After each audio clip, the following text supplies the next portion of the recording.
people. I'm like fucking back. Well, not so beautiful people. Livingston. Livingston, yeah. I was with that bastard for like a while now. We done a video, but YouTube's such a fucking terrorist. It like wouldn't let me fucking be. So yeah, I'm doing this. YouTube is a fucking terrorist. Okay, I'm gonna get right into it. This is also like a fucking 2-hour long video, so yeah, here we go.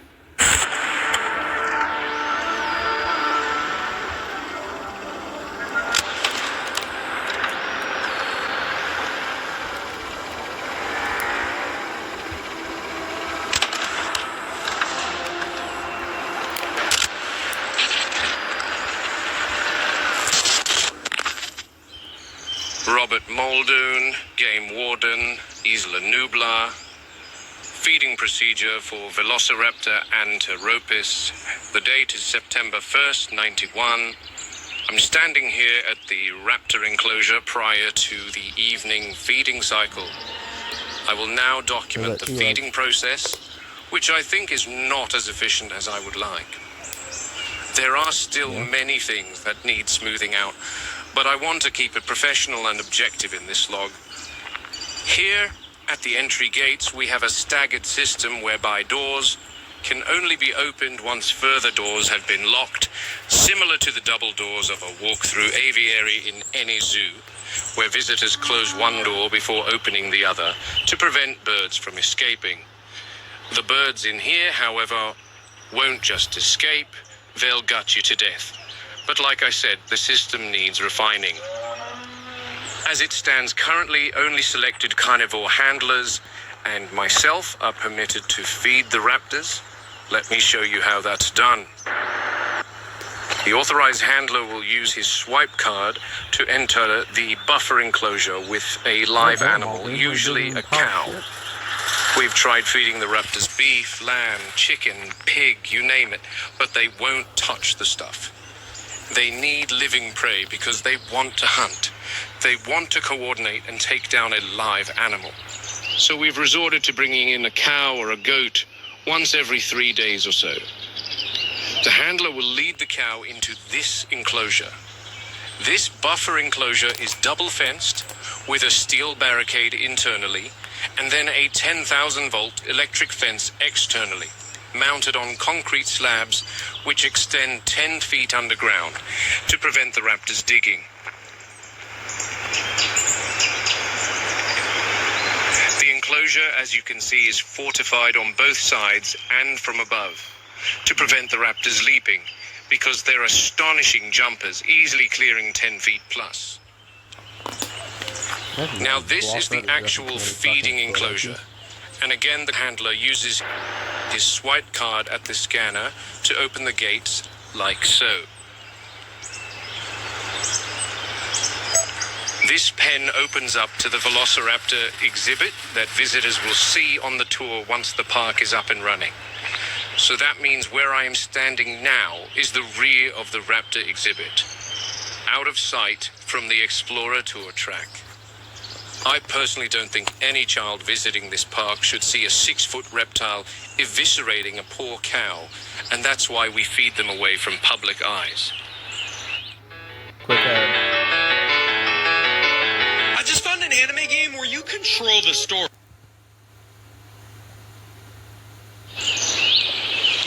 Once the cow is brought into this pen, the handlers exit, locking this gate, and then proceed out the buffer enclosure. It is only once both gates have been closed and the handler is safely behind 2 locked gates that the raptors are permitted to enter this enclosure and feed. This fence, as well as the electric fence beyond, slide open, and the raptors enter where I am currently standing. For obvious reasons, I will not open this gate. But that is essentially the gist of how we currently feed the raptors here, while the construction of the raptor pen a little further away reaches completion, and we transport the pack there. Now, if we look out into the raptor enclosure, there are 5 female animals in here. We bred 8 originally, and then 2 more were cloned on Sauna, but 1 did not survive transport to the park, leaving 1 big one to join the pack in here. When she came in, she took over the pride, killing half the original brood. By the way, she's Just not like a 4 bigger days ago, wall the size, big it's one just killed like a smaller long raptor, fucking down so I'm always watching her. I don't believe we'll spot any of them right now, and that's probably because they are nocturnal animals, as are a lot of predators today. I've had many discussions with John about feed timing and whatnot, and possibly switching to nocturnal feeding, as daytime may cause stress and agitated behaviors.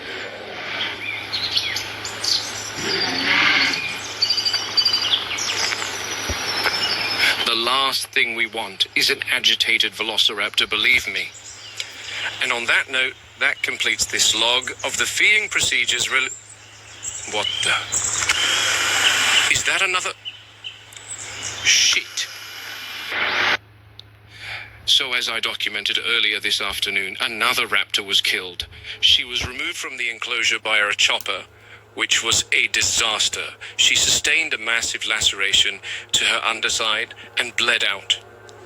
My guess is the big one took her out, but the enclosure cameras didn't catch it.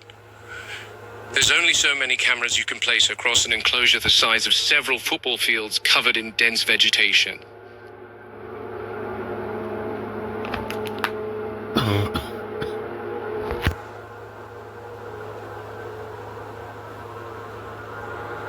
The surveillance footage from last night, after the dead raptor was removed, only raised more questions.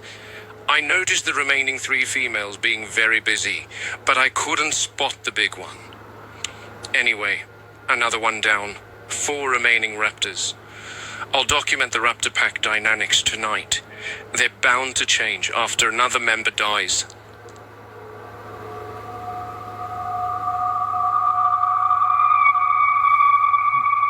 That's a little bit unsettling.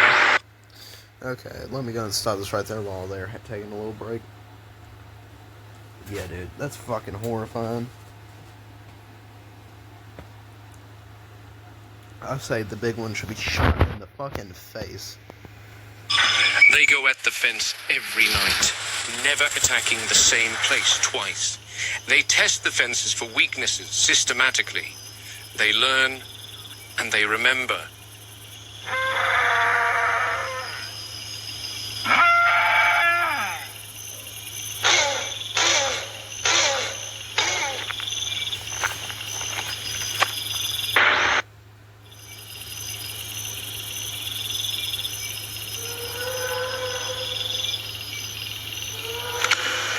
That big one is a real problem. She's costing Hammond hundreds of thousands. When she was introduced, the dynamics of the pack changed significantly. Dominant from the start and absolutely lethal to any raptor that did not fall in line. She shows extreme intelligence, even problem-solving intelligence. That one, when she looks at you, you can see she's working things out. She doesn't test the fences anymore. She watches the others do it for her. They obey her completely. She directs them. I've seen that look before in lions and wolves, but not in reptiles. It's not instinct. It's something else.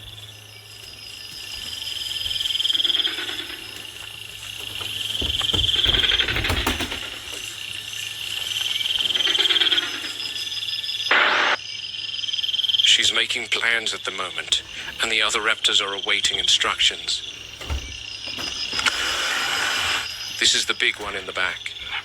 And now that they know there's something in the feeding enclosure, we might get to see what I came here for. Their communication is far more advanced than reptiles of today. There's verbal cues and sounds, but there's also eye movements and tail twitches. One thing about the big one is she's fairly stoic in her communication style. She's aggressive when she wants to be, but is not as animated as the others. She'll stand still and stare directly into your eyes for hours. The others I describe as more bird-like in their behavior, with erratic movements. Oh, here we go. She's chosen one of them, and they're off.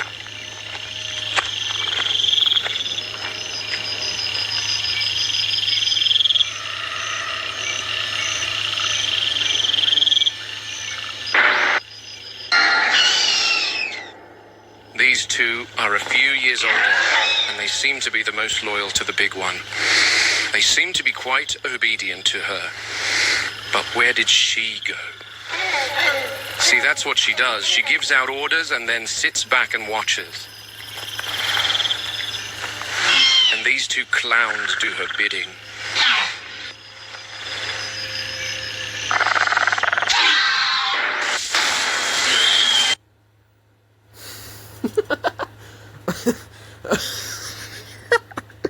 Holy shit. My boy just got fucking Oppenheimered. My boy got hit with a fucking electric chair. I've never seen one of them make contact with the fence for... There was no emotion that he's like, oh shit.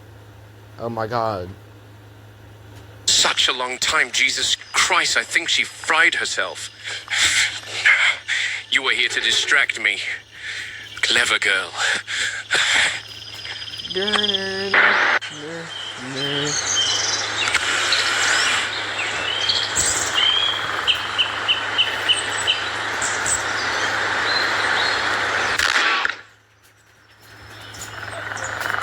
The following morning, the big one and her two remaining minions were tranquilized so that our vets could enter the enclosure and inspect the raptor's injuries.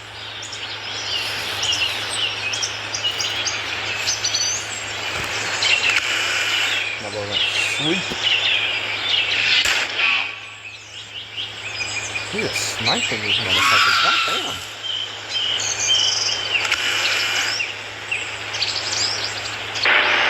She sustained third-degree burns to all four limbs and lacerations to her mouth before being hurled some